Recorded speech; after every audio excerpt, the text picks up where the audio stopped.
We were told that progress was a very much straight road. You work hard, you play hard, you buy more, keep on upgrading yourself, and eventually you will arrive.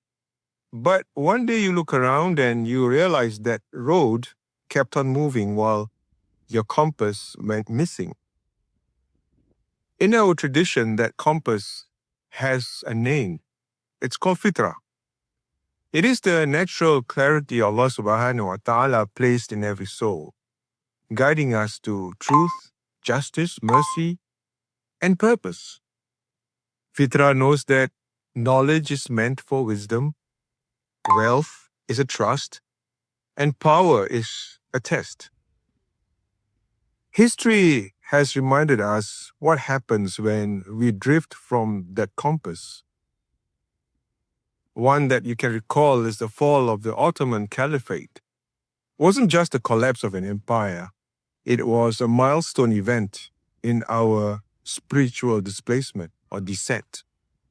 For centuries, despite human flaws, the caliphate stood as a symbol that governance could still be guided by Tawheed, by unity of purpose, under Allah.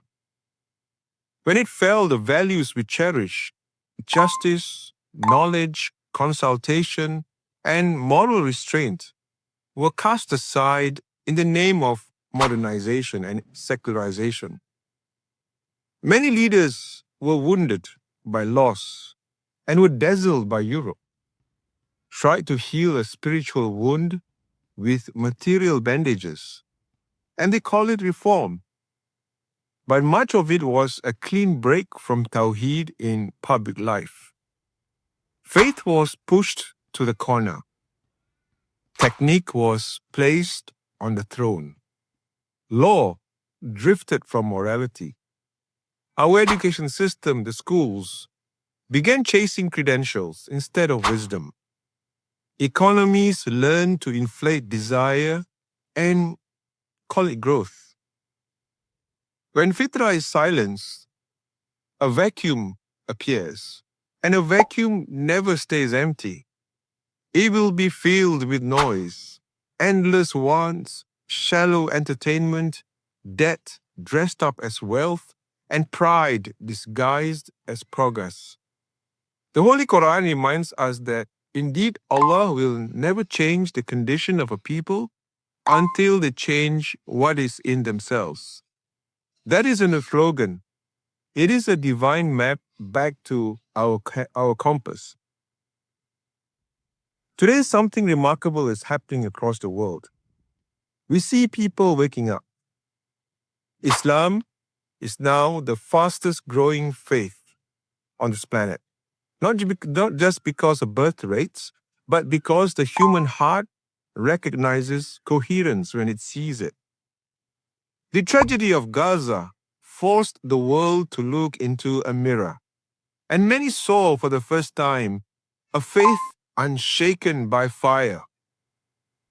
They saw people praying under bombardment, giving in scarcity, and forgiving while they are in pain.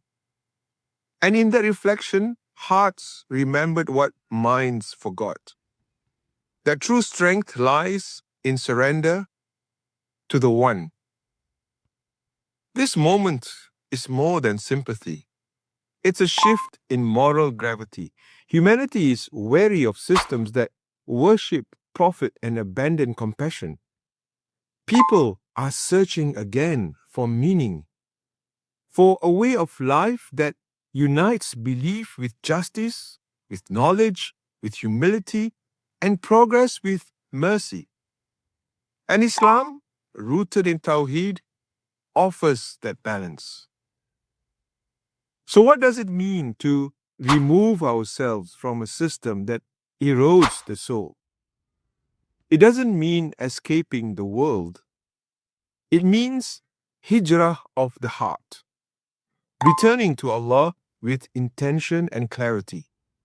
It means choosing halal even when it's difficult, trading truthfully and faithfully, keeping promises, and spending on the needy before spending on our own image.